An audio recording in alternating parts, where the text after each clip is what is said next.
You know that feeling when you return to a place from your past and it's like you're seeing it and maybe even yourself for the very first time? Well, that's the exact journey we're going on today with William Wordsworth's masterpiece, Tintern Abbey. We're going to dive into how a simple trip back to a familiar landscape can spark this incredible reflection on time, memory, and just how much a person can truly change. Right from the get-go, the poem hits you with this powerful sense of return. And notice, he doesn't just say 5 years have passed. He says 5 summers, with the length of 5 long winters. That contrast, right there, tells you everything. It suggests that his time away, probably stuck in a noisy city, felt like this long, hard slog, compared to the peace he finds in nature. And believe me, this 5-year gap was a huge deal for him. His first visit was back in 1793. He'd just come back from all the chaos of revolutionary France, and he was kind of lost, having left behind a lover and an unborn child. So when he comes back in 1798, he's looking back on this period of massive personal and political upheaval. So Wordsworth gets back, and he finds the Wye Valley is, well, it's pretty much exactly as he left it. It's this quiet, beautiful, pastoral world. It's a total escape from the noise and the smoke of the Industrial Revolution that was taking over England. And that's the key here, right? The landscape is constant, but the man looking at it has been completely transformed. Now here's something really fascinating. The poem is named after this huge, famous ruin, Tintern Abbey, but Wordsworth never actually mentions the building once. Why? Because his focus isn't on the crumbling man-made thing. It's on the living, breathing power of the nature all around it, the cliffs, the river, and what he so beautifully calls the quiet of the sky. And this is where it gets really good.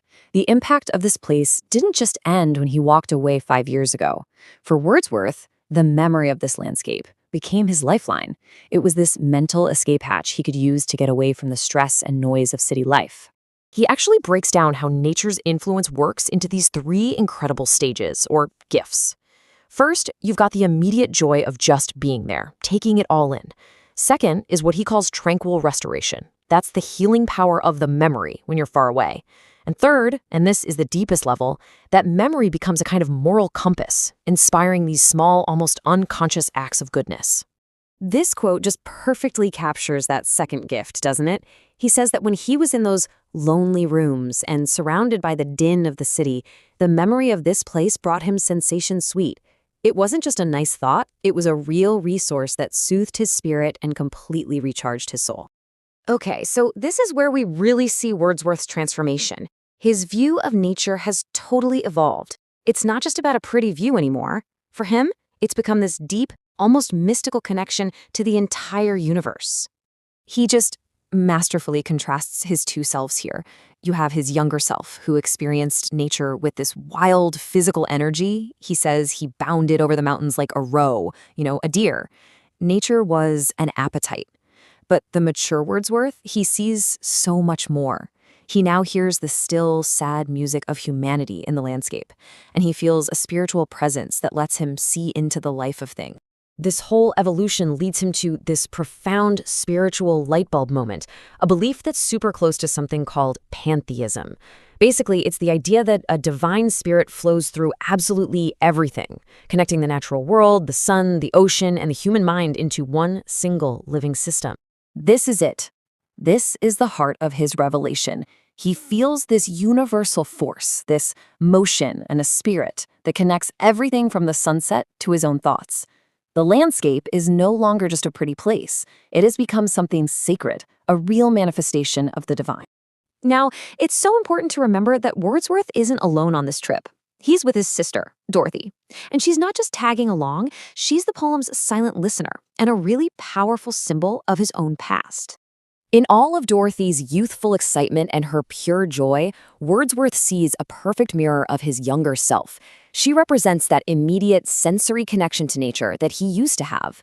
So through her, he's able to reconnect with his own history and really appreciate just how far he's come. And this quote just expresses that so beautifully. He tells her that in her voice, he hears the language of my former heart, and in her wild eyes, he can literally read his own past joys.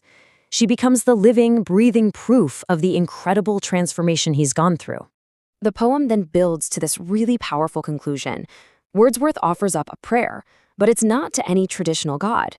It's a prayer for his sister's future and for her relationship with the very same natural world he's come to see as divine. His hope is that these memories she's making right now will become her lifelong guide, her nurse, her guardian.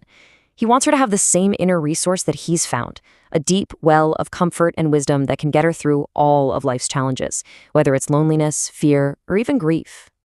And this all leads to a powerful central belief of the entire Romantic movement, that while people might let you down, nature is a constant, faithful companion. It's a force that will never, ever betray a heart that truly loves it, and it will always reward that love with peace, joy, and spiritual strength. So, Wordsworth's incredible journey through memory and nature leaves us with a really profound question for ourselves. His experience is a reminder that the landscapes of our past, they don't just disappear. They keep living inside us, shaping who we are, and offering, as he puts it, food for future years.